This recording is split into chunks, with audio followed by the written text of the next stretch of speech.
I'm going to talk about numbers because the other aspect of this issue has been, I think, clearly and persuasively spelled out.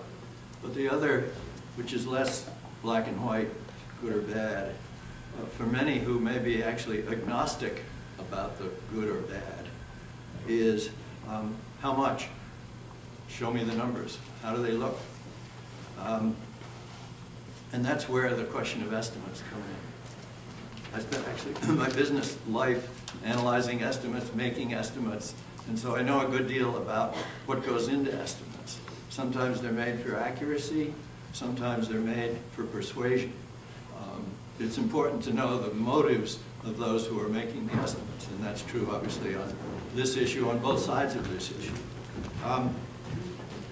But I think it's important to ask some fundamental questions about the very rosy estimates that have been presented.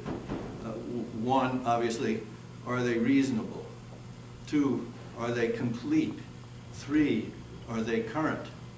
So going back over those, I have concluded that the rosy estimates are not reasonable.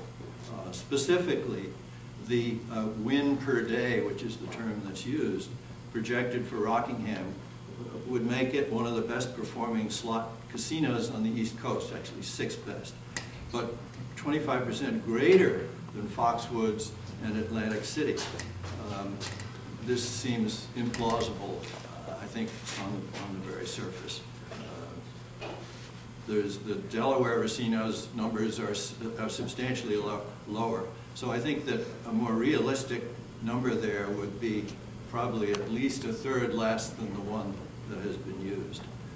Another question of reasonableness is on the promised 50% rate for the state. That, I think, is also a kind of bait and switch number. Millennium has already come back and renegotiated one of those promises down to 25%.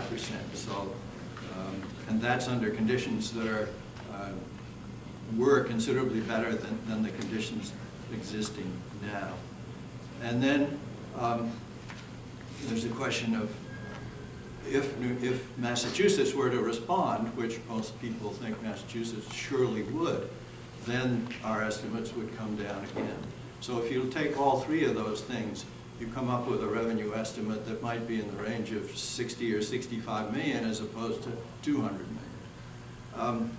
So that addresses I think answers the question of how reasonable are they. Then the question which has been touched on earlier is, are they complete? And you've heard about the costs. They're admittedly soft and you can't be precise. The social costs and the costs of dealing with all of the shortfall for the related businesses.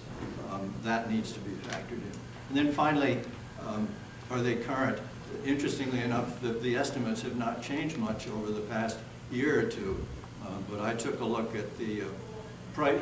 So you ask, well, what does the market think of the business these days versus how it thought about the business as recently as a year ago?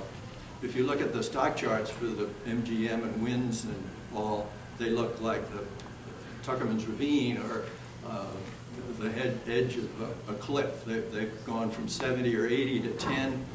Trump, I think, may have filed for bankruptcy yesterday. I'm not sure. They were negotiating that last I saw. So and the revenues and earnings are dropping. Expansion plans are being shelved and cut back. And the industry is in a very, very different position now in this period of economic weakness than it was. And so you should roll the numbers back to reflect current reality. I think that well, the reason the numbers become important is that if they disappoint, and we've had some references already to this, then the argument is going to be, we've got to have more of them. The only cure is to spread this across the state. And that is the water slide that Mr. McLaughlin referred to, from which it would be very difficult to recover.